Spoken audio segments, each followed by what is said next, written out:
What's going down, man? It's your boy, Donnie Houston. We celebrating 3 years of chopping it up right here on the Donnie Houston podcast. Go to DonnieHoustonReal.com right now and get you one of these brand new Choppers t-shirts available in the mono black, tight white, and the gray tape edition. Is it anybody that you grew up with that ended up becoming somebody that we ended up knowing, like when you were coming up as a kid? Yeah, pretty much all my friends. They knew what I did. The whole screwed up clique knew I worked and did music. You know, I stayed on the 8 hour because I felt like if I wasn't productive, you can't really just trust everybody in the music industry because it take a lot of money and a lot of time to do things when you in the industry. So I said I'm gonna keep my job because it helped me finance wise, as far as buying studio equipment and going in the studios to pay to go in there and record with different people or either record my own song. Today's society is different. A lot of the youngsters, they feel like hey, I'm gonna go out here and do another way to make my money to finish my project. Back in them olden days, our mothers made us work. You're gonna work, you're gonna go to school. You know, uh, Back in them days, they're like, you know what? That's just a hobby. What you gonna do if that hobby fail? At least you have some kind of career. At least maybe go to be a lawyer, a doctor, a fireman, or whatever. The case may be. But you won't just have just that one journey under your belt. So my daddy was the type of person. He said, "Son, you learn everything you can learn." So I learned how to deal with wood, how to do with blueprints, how to be a chef. I cook all around the world. I used to be a opening store supervisor for Ronnie Steakhouse, and I traveled all around the world doing that and doing music. And people didn't understand that I had always did music and sing, but I was always was a traveling man and was working until I just got tired of working. I worked for Ronnie Steakhouse 10 years Hmm. doing that. Then This is straight out of high school? straight out of high school. Okay, so you do Ryan Steakhouse 10 years. This is out of high school. So from 18 to about 28, this is what you're doing.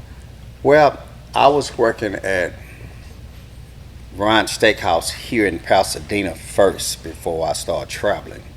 And then once they come in and seen how great of a cook I was, they said, well, we want to put you on a training team.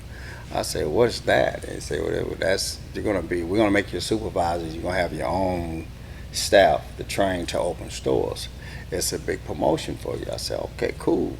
So I said, well, let me think about it for a little while. They said, well, you got like a week to think. So I went home and told my mom, I said, they want to make me a supervisor and over, a training team to open up some stores for Ryan Steakhouse across the globe. Everything is paid for. I say, she said, well, when you going? I said, well, I told her I had to come ask you to let you talk, so I can talk to you. So you was cool with it.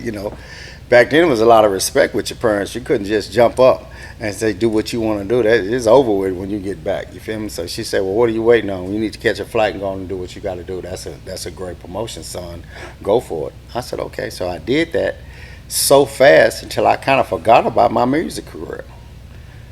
Had you already started recording songs and all that? I was already recording songs. I always had a studio everywhere I go. I built 5 studios in Houston.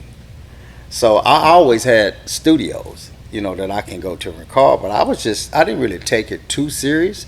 I was just doing something because I love to DJ, and by me DJing, I liked the sound of music.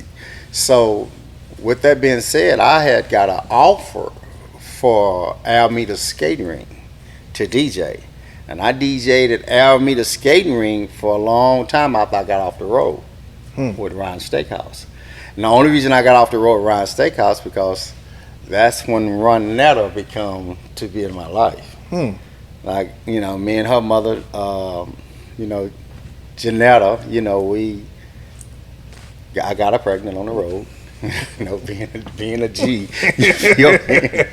And next thing I know, man, she come to me and say, I think we gonna have us a baby. I said, oh girl, I ain't trying to hear that. I'm thinking, how the women, I ain't trying to hear that. And she say, yeah, I think I'm pregnant. I really feel that I'm pregnant. And she didn't lie, she was. So I had a choice to make. Either work with the company I come home and get ready for my child. So I had to come home and get ready for my child. So she come with me, and we stayed in Houston together for a long time, and then here come Run Ladder, and that was it. Donnie Houston.